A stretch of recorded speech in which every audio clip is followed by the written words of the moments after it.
사도들이 한자리에 모여서 예수님께 물었습니다. 주님께서 이스라엘을 다시 회복시키실 때가 지금입니까? 그러자 예수님께서 대답하셨습니다. 때와 시기는 오직 아버지의 권한으로 정하신 것이니 너희가 알 일이 아니다. 다만 성령이 너희에게 오시면 너희는 권능을 받아 예루살렘과 온 유대와 사마리아와 그리고 땅끝까지 가서 내 증인이 될 것이다. 예수님께서는 이 말씀을 하신 뒤에 그들이 보는 앞에서 하늘로 올라가셨습니다. 그가 올라가시는 모습은 구름에 가려 보이지 않았습니다. 예수님께서 올라가실 때에 그들은 하늘만 쳐다보고 있었습니다. 그런데 갑자기 흰옷을 입은 두 사람이 나타나 그들 곁에 섰습니다. 두 사람은 그들을 향해 갈릴리 사람들이여, 왜 여기 서서 하늘을 쳐다보십니까? 여러분을 떠나 하늘로 올라가신 이 예수님께서는 여러분이 본 그대로 다시 오실 것입니다. 라고 말했습니다. 다시 한번 우리 하나님 앞에 감사의 박수 올려드리도록 하겠습니다. 주의 일부 예배 오신 여러분들 주의 이름으로 환영합니다. 자, 우리 가슴에 손을 얹고 믿음을 고백하고 오늘 하는 말씀 듣겠습니다. 하나님은 나를 사랑하십니다. 나는 그 사랑 안에 있습니다. 하나님은 오늘 나에게 말씀하실 것입니다. 그 말씀에 능력이 있습니다. 그 말씀에 생명이 있습니다.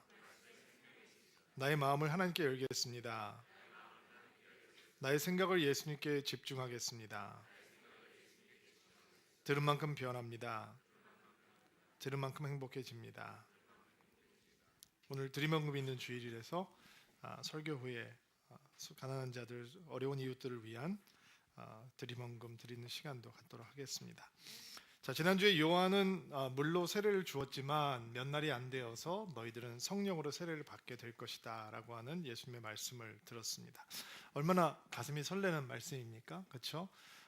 그런데 제자들의 마음은 그 말씀을 듣고 설레지 않았습니다. 요한은 물로 너희에게 세례를 베풀었으나 몇 날이 안 되어서 너희는 성령으로 세례를 받을 것이다. 마음이 설레지 않았습니다. 왜냐하면 그들은 아직 성령이 어떤 분인지 몰랐습니다. 성령 세례가 그들에게 다가올 때 어떠한 일이 있는지 그들은 상상도 할 수가 없었습니다. 그렇지만 복된 소식은 제자들이 성령 세례, 성령님에 대해서 무지한 것과 상관없이 성령께서는 임하셨다라는 것입니다. 교회에서 여러분들은 성령 세례를 받을 것입니다 라고 얘기를 하면 마음이 무덤덤한 사람들이 꽤 있습니다. 괜찮습니다. 마음이 뜨거워져야, 이해가 되어져야 성령께서 오시는 것이 아니라 성령께서는 인간이 그것을 사모하지 않는데도 불구하고, 인간이 거기에 대해서 무지한데도 불구하고 성령께서는 다가오실 수 있다라는 것입니다. 성령으로 세례를 받게 될 것이다. 제자들이 예수님께서 하시는 말씀을 전혀 이해하지 못했다라는 증거가 그들이 예수님께 던지는 마지막 질문 속에서 발견됩니다. 6절 말씀 한번 보시겠어요? 6절 말씀 한번 읽어볼까요? 시작.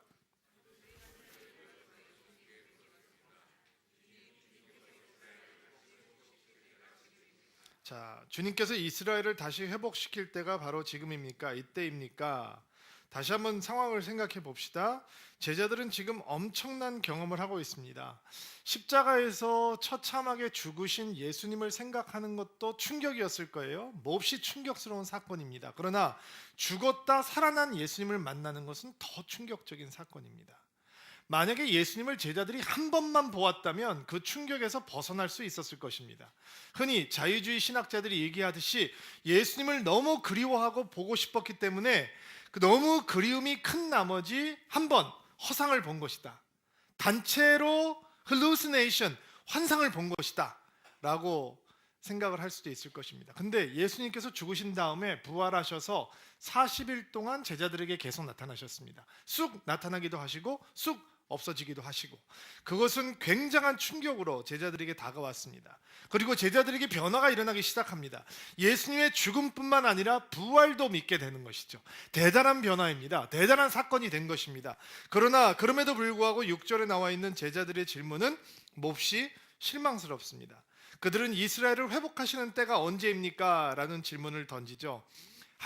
예수님께서는 하나님의 나라가 임해올 것이다 라고 말씀을 하시고, 예수님께서는 하나님의 나라가 너희 가운데 성령을 통해서 힘차게 임해올 것이다 라고 설명을 하고 계시는데, 제자들은 하나님의 꿈, 하나님의 나라가 아닌 여전히 이 땅에 있는 꿈, 이스라엘의 정치적, 군사적, 사회적 주권이 회복되는 국가적인 회복을 이야기하고 있었습니다.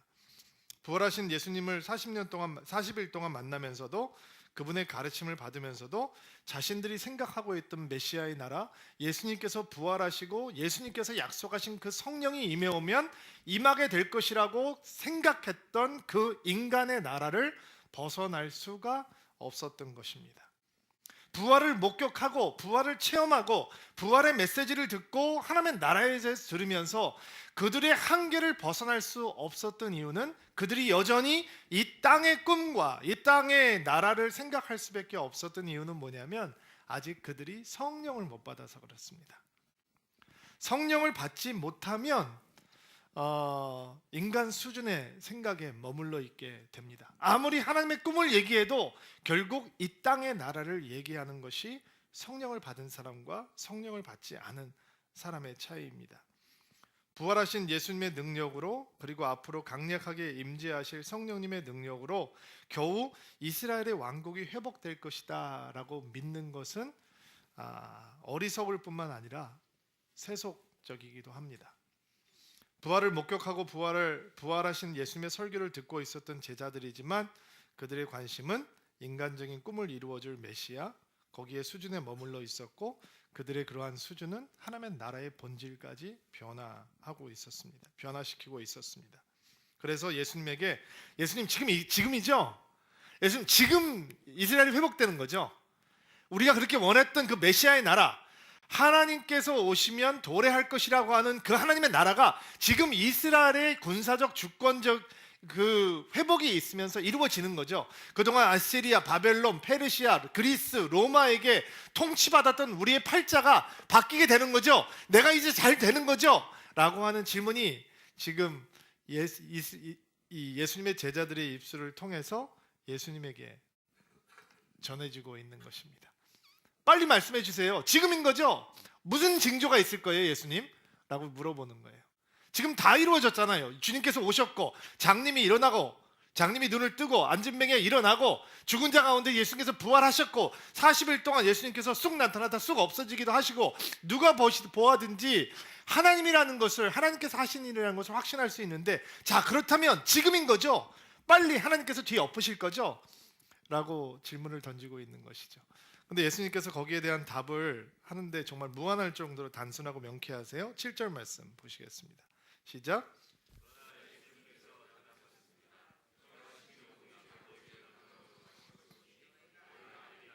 자, 때와 시기는 이라고 할 때, 때라고 하는 것은 여러분 가끔 말씀을 들으시죠? 이 헬라어에는 시간을 가리키는 단어가 몇 가지가 있는데, 첫째는 그냥 가장 일반적인 시간이라고 하는 크로노스라고 하는 단어예요. 그냥 흘러가는 시간을 의미하는 거죠. 그런데 그 흘러가는 시간 가운데 의미 있는 사건이 생기면, 나에게 기억나는 사건이죠. 그거는 카이로스라고 얘기를 해요. 근데 여기에 등장하고 있는 단어는 크로노스와 카이로스가 다 등장을 해요. 때와 시기라고 번역을 했는데, 또 다시 재해석을 해보면 이런 의미인 거예요. 흘러가는 시간이나 당신들에게 중요한 시간이나 너희들에게 의미 있는 시간이나 아무 상관없어. 너희들이 알 바가 아니다 라고 예수님께서 설명하고 계시는 거예요. 그것이 너희의 관심이 되어서는 안 된다라고 하는 의미도 예수님의 단호함 속에 포함될 수 있을 것 같습니다. 자, 이스라엘의 회복의 시기가, 징조가 왜 중요한가? 이유는 간단해요. 말씀드렸죠? 그들에게 성령이 없기 때문이에요. 성령이 없기 때문에 그들은 여전히 자신들의 관심사에 몰두해 있는 거죠. 세상의 생각이 예수의 생각으로, 세상의 욕심이 하나님의 거룩한 목적으로, 세상의 근심이 하나님의 평강으로 바뀌는 것은 노력이 아니라 성령이 오실 때 가능한 일이에요. 성령이 우리 안에 오시면 우리가 끊임없이 생각하고 있는 내용들이 바뀌기 시작하고, 우리의 마음을 끊임없이 채우고 있는 생각들이 하나님의 생각으로 바뀌기 시작하는 것입니다. 지금이죠, 예수님? 지금 이루실 거죠? 시기와 때가 언제인가요? 무슨 징조가 있을 건가요? 라고 질문을 하고 있는 제자들에게 예수님께서 화를 안 내시죠? 무슨 소리 하는 거야? 너 40일 동안 지금 헛것 본 거야? 뭐 들은 거야? 라고 화를 내시지 않고 그런 어리석은 질문을 하는 이 제자들을 향해서 단호하게 그 때와 시기는 너희들이 상관할 바가 아니다. 아들도 모르고 오직 아버지의 권한 안에 있다. 그리고 8절 말씀 보세요. 한번 읽어주세요. 시작.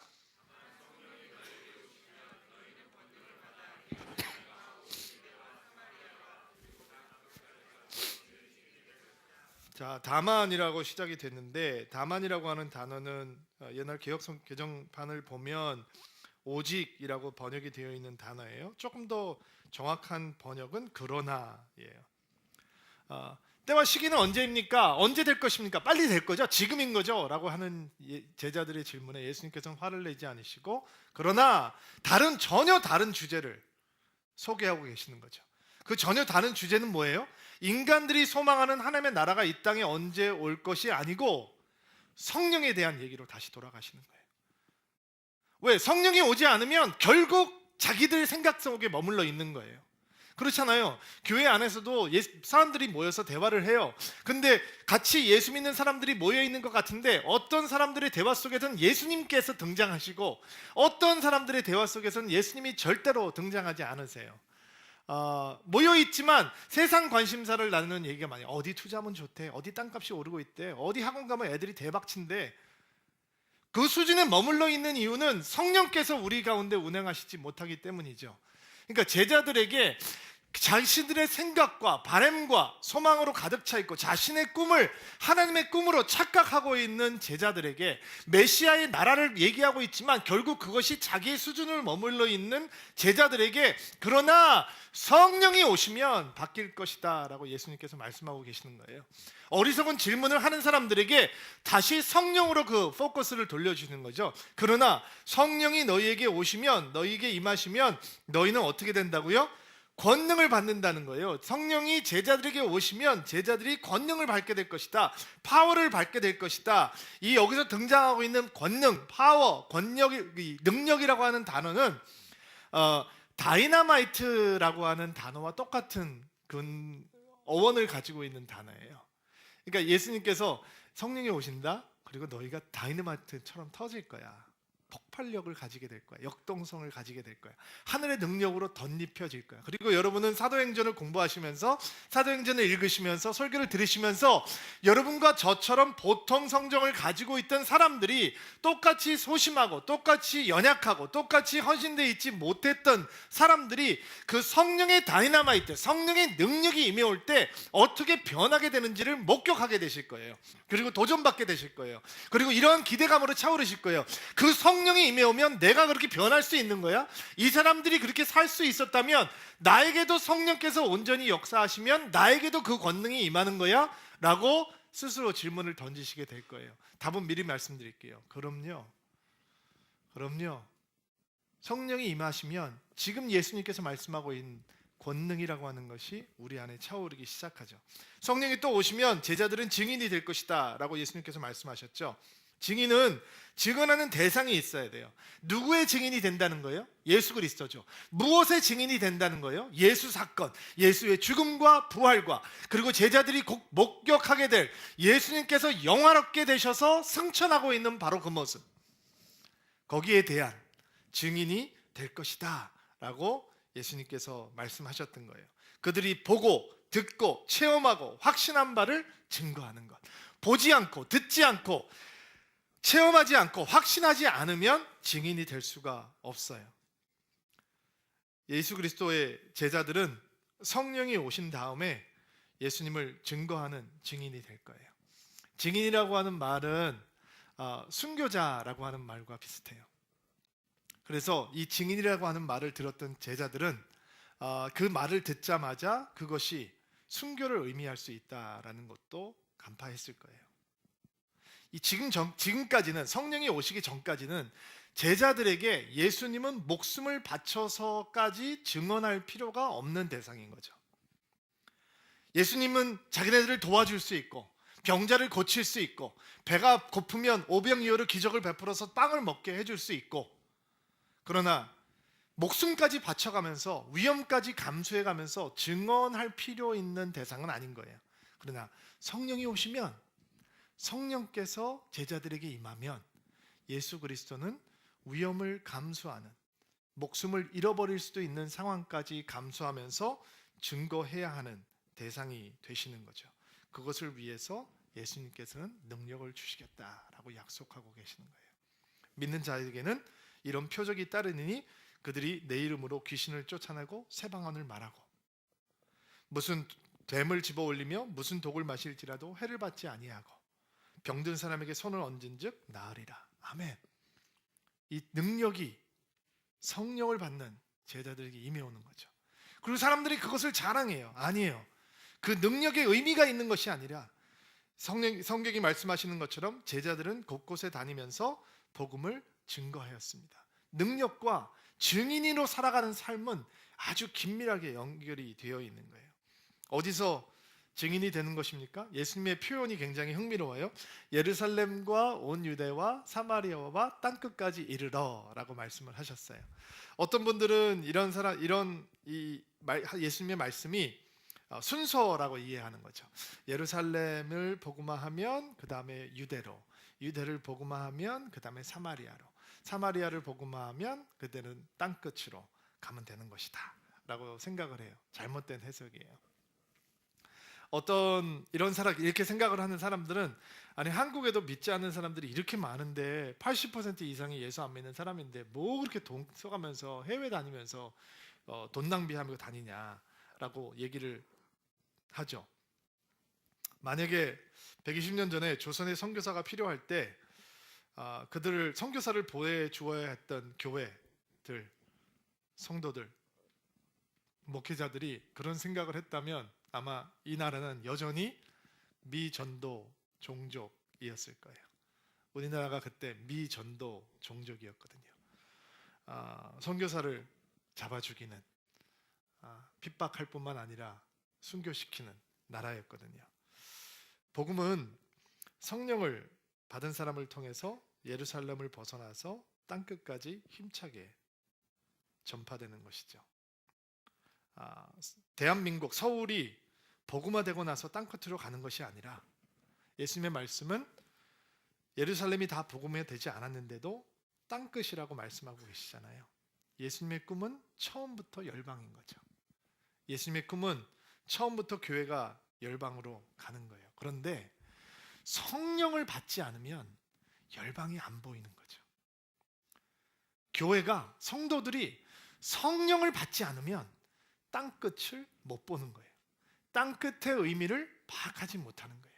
교회가 땅끝의 소중함 뿐만 아니라 예루살렘의 소중함까지 깨달을 수 있는 유일한 방법은 하나님의 성령으로 채워지는 거예요. 여러분, 우리 교회 안에서 사도행전의 역사가 일어나고 있어요. 아멘 안 하세요? 일어나고 있다니까. 우리 교회 안에서 사도행전 역사가 일어나고 있다니까요. 문찬식 선교사님 그리고 허은경 선교사님 컴미션에서 훈련을 잘 마치셨어요. 선교사 훈련 과정이 다 마무리가 된 날 밤이었어요. 선교사님들 훈련 받는 분들이 훈련센터에서 퇴소를 하고 그분들을 섬기는 컴미션의 이재환 선교사님, 대표 되시는 이재환 선교사님께서 밤에 늦게 저에게 전화가 오셨더라고요. 왜 이렇게 늦게 전화를 하셨냐고. 전화를 뭐 여러 번 하셨어요. 통화가 됐는데 선교사님께서 이런 말씀을 하시는 거예요. 훈련을 다 마치고 이제 출국 날짜만 남았는데 아무리 생각해도 문찬식 목사님을 캄보디아를 보내는 게 마음이 하나님의 뜻이 아닌 것 같다. 교회가 괜찮으면 조금 다른 길을 찾아보면 좋겠다. 그래서 제가 그분 선교의 만큼은 멘토링을 받는 목사님이시기 때문에, 그리고 하나님께서 목사님 통해서 저희들을 인도해 주신다라고 믿기 때문에, 목사님 그러면 본부에서는 어디를 생각하고 계십니까? 라고 얘기했더니 한 번도 생각해 보신 나라의 이름이 나왔어요. 네팔로 가면 좋겠다라는 말씀이에요. 사도행전이 일어나고 있는 거예요, 여러분. 사도행전 16장에 보면 사도 바울이 소아시아로 다니면서 선교를 하려고 그랬는데 성령께서 막으시거든요. 그리고 성령께서 새로운 사람을 보여주세요. 마게도니아 사람, 그리스 사람인 거죠. 그리고 한 번도 계획하지 못했고 준비하지 못했던 선교 여행을 떠나게 되죠. 그래서 거기서 첫 번째 유럽 교회가 세워지는 거예요. 그게 빌립보 교회죠. 지금 이 역사가 서울 드림교회 가운데 일어나고 있는 거예요. 그래서 제가 문성 교사님이 캄보디아를 몇 번 왔다 갔다 하면서 그 땅을 향한 마음을 키우고 있었어요. 근데 성령께서 이제 선교사님과 서울 드림교회를 위해서 향해서 다른 계획을 가지고 계신 거예요. 그래서 제가 지난주에 네팔을 다녀왔어요. 저 네팔 한 번도 안 가봤거든요. 그리고 네팔을 월요일날 갔어요. 왜냐하면 제가 우리 사람이 가는데 내가 한 번도 안 가본 땅에 파송한다라고 하는 것이 너무 미안하고, 그리고 제가 안 갔다 오면 우리 성도님들에게 할 말도 없을 것 같고, 제가 먼저 갔다 와야 되겠다. 거기 계신 선교사님 내가 먼저 만나고 내가 먼저 기도하고 내 눈물과 내 기도를 심어야 되겠다라고 생각하고 우리 선교 담당 고영수 목사하고 이번 주에 다녀왔어요. 갔는데 눈을 돌리는 곳마다 힌두교 사원이죠. 인도 문화권이니까 티벳하고 붙어 있는 나라이기 때문에 티벳 불교 영향도 많이 있어요. 히말라야 이 밑자락이 보이는데 산 깊은 산골 마을에 미전도 종족들이 퍼져 있다는 거예요. 가슴이 설레죠. 길이 있냐? 길 없어요. 차 세워놓고 7시간, 8시간 걸어 들어가야 되는 마을이 많다는 거예요. 큰일 났죠, 문성교사님. 근데 이렇게 올라가서 아주 이렇게 요지는 다 사원들이 가지고 있더라고요. 티벳, 힌두교 사원들이. 그 사원에 올라가서 우산 숭배하는 소리들이 가득한데 저희는 우리가 밟는 땅은 예수의 땅이 되는 거니까 우리가 밟는 순간 그것이 홀리 플레이스, 성소가 되는 거니까 그 땅을 밟고 이제 카투만두 시내를 향해서 손을 들고 제가 기도를 하기 시작했어요. 그리고 멀리 산들이 보이는데 제 마음속이 설레기 시작하는 거예요. 고생할 것 같아요, 문성교사님. 가니까 고생스럽더라고요. 척박해요. 길도 없고 다 흙길이고, 아무튼 한 시간만 나갔다면 콧속이 새까매져요. 고생하겠어요. 근데 멀리 보면 그렇다고 캄보디아가 편한 건 아니에요. 멀리 보면 복음을 한 번도 들어보지 못한 그 부족들이 그 산속에 깊이 들어가 있고 럭색을 짊어지고 백팩을 짊어지고 이제 그 산길을 다니면서 복음을 증거할 우리 선교사님을 보면서 제 마음이 뜨거워지기 시작했어요. 컴미션에서 5년 전에 파송한 선교사님이 거기 계시고, 그분은 음악학을 한 박사인데 이렇게 카트만두에서 베이스가 있고 그 미조정 동족을 다니면서 선교하시는 분이셨어요. 공교롭게도 미주 컴 본부에서 선교사 한 가정을 파송을 하는데 어디 파송이냐면 시애틀에 있는 형제교회 파송이에요. 제 모교회죠. 그리고 우리가 이제 이 캄보디아에서 네팔로 저희 선교사님을 파송하는 거. 갑자기 컴미션 선교사님이 세 가정이 생긴 거예요. 그리고 그들이 꿈을 꾸기 시작하는 거예요. 저를 만나셨던 김창근 선교사님께서 첫째 날 저를 만나고 처음 만나는 사이인데 밥을 먹으면서 눈물을 줄줄 흘리시는 거예요. 너무 얘기하고 싶었다는, 너무 외로웠다는 거예요. 그동안 자기가 제대로 하고 있는지 잘 몰라서 열심히 하기는 했는데 뒤에서 자기를 위해서 기도해 주는 사람이 누가 있는지 자기가 너무 마음이 답답했다는 거예요. 근데 서울 드림교회가 선교사를 보낸다고 찾아와서 우리가 당신을 위해서 기도하겠습니다. 이제 우리 기도가 당신과 함께 있습니다 라고 얘기를 하니까 내가 마음이 너무 뜨거워져서 저 산골을 다 누비고 다니는 것들을 바라보면 생각하면 가슴이 너무 뜨겁다는 거예요. 네팔에서 인도로 인신매매로 넘어가는 아이들이 70만 명씩 생긴대요. 여러분, 사도행전의 역사가 우리 가운데 일어나고 있단 말이에요. 서울이 아직 복음화가 다 안 됐는데도 불구하고, 대한민국이 영적으로 형편없는 수준에 떨어지고 있는데도 불구하고 예수님의 꿈은 성령이 임하는 사람들이 예루살렘과 온 유대와 사마리아와 땅끝까지 이르러 예수 그리스도의 증인이 되는 거죠. 여러분, 한국교회가 어려움을 겪고 있지만 2014년 말 한국교회가 파송한 선교사 수는 26,677명이에요.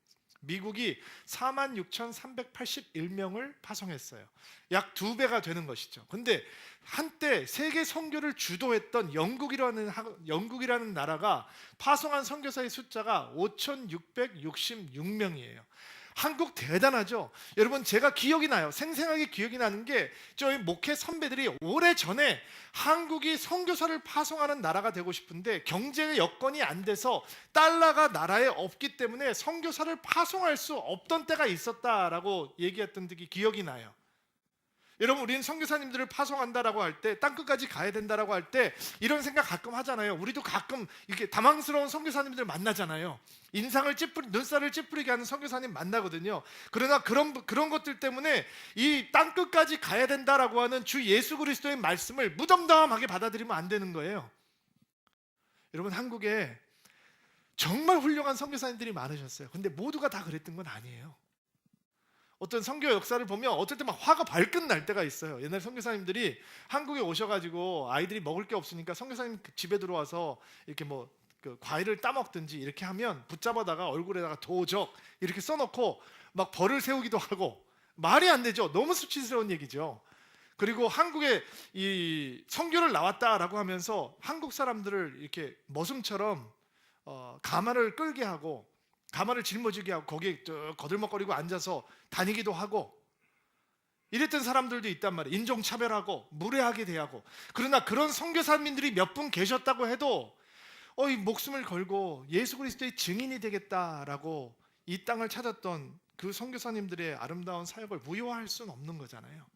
가끔씩 선교사님들, 이상한 선교사님들 계세요. 가끔씩 한국 교회가 선교사님들을 향해서 무례하게 대하기도 해요. 그리고 때로는 중복 선교가 되기도 하고 때로는 돈이 낭비되기도 해요. 인정해요. 그러나 예수님께서 말씀하고 계시는 건 뭐냐면, 성령이 임하면 예루살렘과 온 유대와 사마리와 땅끝까지 이르러서 너희가 나의 증인이 될 것이다 라고 하는 얘기죠. 그리고 그 증인이 되겠다라고 헌신하는 사람들을 통해서 복음은 힘차게 전해지는 거예요.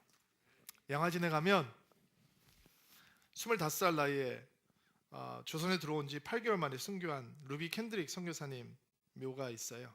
그 묘비에는 나에게 1000개의 목숨이 있다면 조선을 위해서 그것을 다 바칠 것이다 라고 하는 문구가 실려 있죠. 맹장수술을 하시고 열흘 만에 돌아가신 젊은 선교사님이세요. 그분 선교사님의 편지를 보면 그분 선교사님이 가르치는 복음을 듣기 위해서 20km를 맨발로 걸어오는 아이들이 있었다라는 얘기도 등장을 하고요.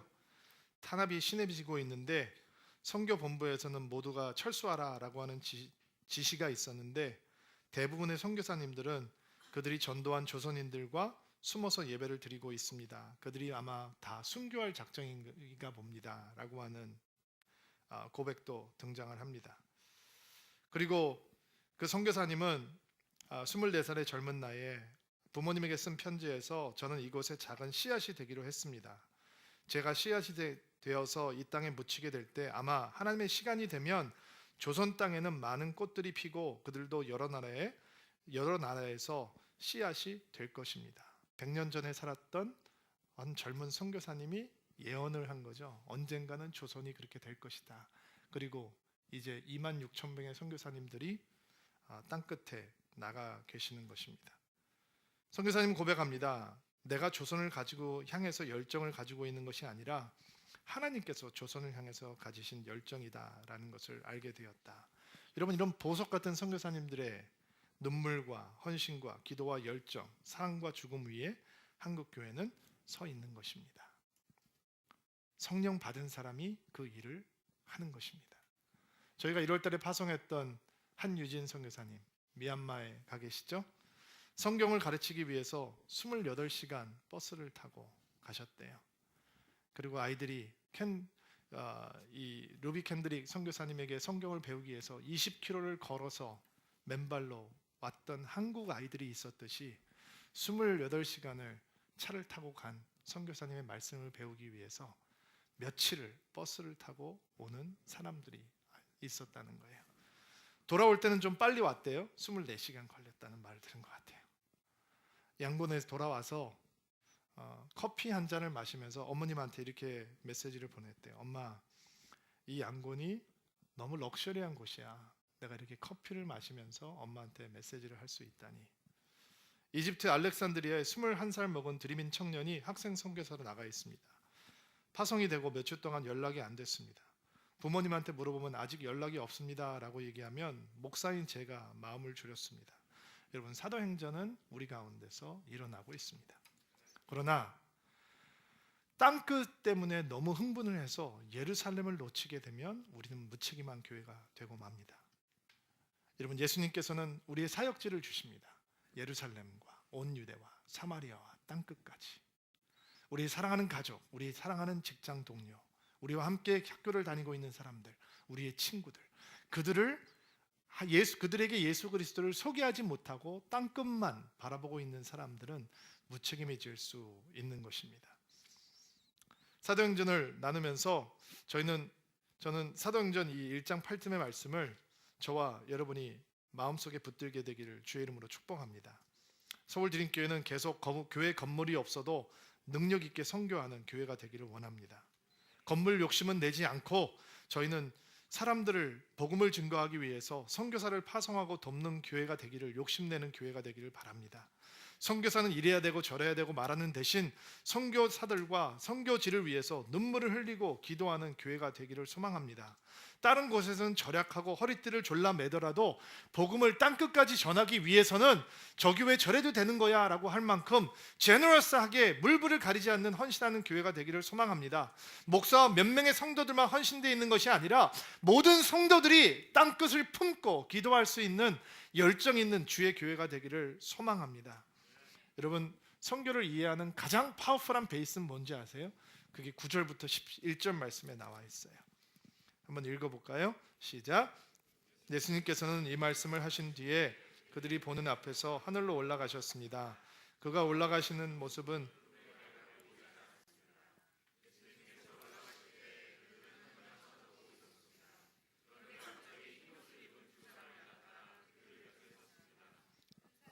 그들을 향해 갈릴리 사람들이여 왜 여기 서서 하늘을 쳐다보십니까?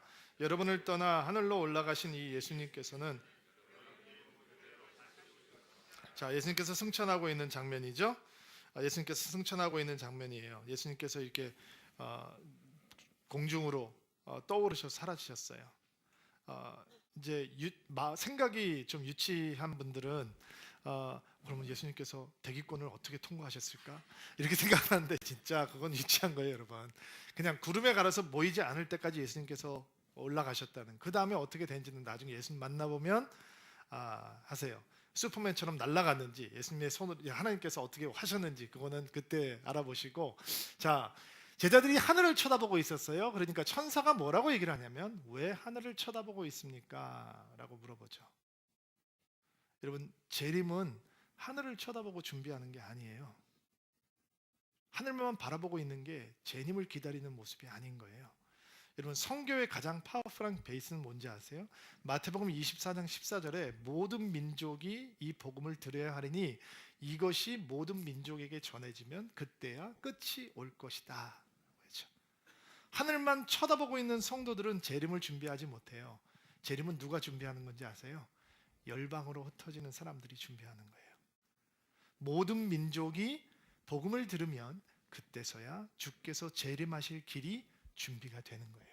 선교는 복음을 전하는 것으로 끝나지 않고요. 문차신 선교사님이 히말라야 산 줄기를 따라다니면서 복음을 한 번도 들어보지 못한 미전도 종족들에게 복음을 증거하면 예수님께서 재림하실 길이 준비가 되는 거예요. 그리고 주께서 오시는 거예요. 선교란 특별한 열심이 있는 성도들이 하는 것이 아니에요. 선교란 예수님의 재림을 소망하는 주의 백성들이 주의 오실 길을 예비해 드리는 거예요. 자, 서울드림교회와 드림인들이 가는 곳에 예수님의 재림이 준비되는 복된 길이 마련해질 줄로 믿습니다. 예수를 믿고 성령으로 세례를 받는다는 것, 여러분 증거가 있는 것입니다. 오늘 제가 여러분들에게 4가지 말씀을 드렸는데 여러분 잊지 않게 되기를 바랍니다. 우리의 관심이 하나님의 관심으로 변하게 될 것입니다. 성령은 우리의 마음의 생각을 하나님의 생각으로 충만한 사람으로 바꾸어 놓으실 것입니다. 2번째, 성령께서는 스스로 힘이 아닌 하나님의 힘과 능력으로 우리를 덧입혀 주실 것입니다. 3번째, 예루살렘과 온 유대와 사마리아와 땅끝까지 이르러 주님이 증인이 되어가는 상상도 할 수 없었던 일들을 성령 받은 성령 충만함을 받는 여러분과 제가 해내고 말 것입니다. 그리고 네 번째, 그것은 주님의 재림을 준비하는 위대한 신앙의 길이 될 것입니다. 여러분에게 성령이 온전히 임하고 서울 드림교회가 서울에서 땅끝까지 퍼져가는 주의 교회가 되기를 주의 이름으로 축복합니다. 같이 한번 기도합시다.